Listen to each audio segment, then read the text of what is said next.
स्वागत है आपका की आवाज में। मैं हूं शकील बागमारे। रमेश जारकीहोली सीडी विवाद कब होगा खत्म? कर्नाटक में तकरीबन 1 महीने से सीडी विवाद चल रहा है और मीडिया इसे एंटरटेनमेंट बनाकर भरपूर टीआरपी लेने के चक्कर में 1 महीने से इसे मेगा एपिसोड के रूप में चला रही है। जिस सीडी विवाद का ड्रामा कर्नाटक में जोर पकड़ा हुआ है, जहां न्यूज़ चैनल लोगों की परेशानियों को भूलकर रासलीला के चक्कर में पड़े हैं, जबकि देश में हजारों लाखों मुद्दे पड़े हुए हैं जो मीडिया को दिखाई नहीं देते। जहां टीवी में न्यूज़ चैनल ही एक ऐसा मात्र बना हुआ था जहां पर पूरा परिवार एक साथ बैठकर न्यूज़ देख सकता था, आज न्यूज़ चैनल टीआरपी के चक्कर में न्यूज़ को भी गंदा कर दिया है। जहां एक बाप अपने जवान बेटी और बेटे के साथ अब न्यूज़ भी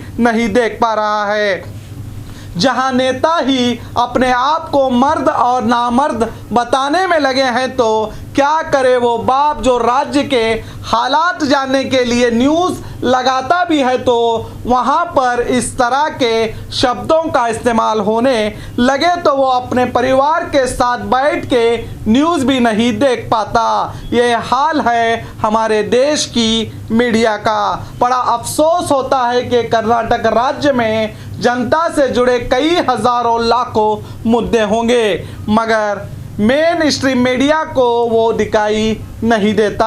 आज हर शहर के रास्ते बेजान हुए हैं, मीडिया को दिखाई नहीं देता। आज भी कई शहरों में पीने के पानी 8 या 10 दिन बाद आता है। कई ग्रेजुएशन किए हुए लोग नौकरी ना मिलने से पकोड़े बेच रहे हैं, इन्हें दिखाई नहीं देता। लाखों लोग आज भी रास्तों में फुटपाथ पर सोते हैं, लाखों लोगों के सर पर छत नहीं है। कई सरकारी दफ्तरों में खुलेआम रिश्वत मांगी जाती है।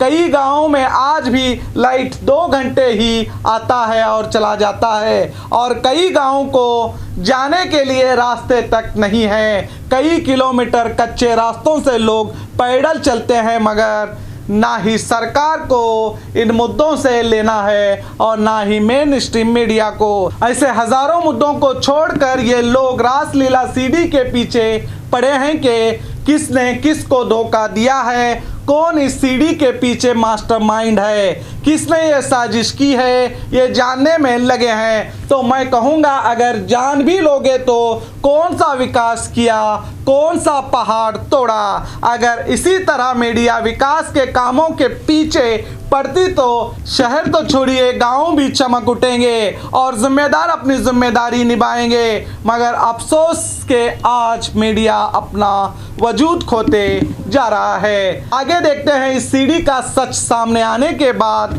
कर्नाटक राज्य का कौन सा विकास होता है, या फिर दोबारा सरकार बनाने का नया खेल शुरू होता है।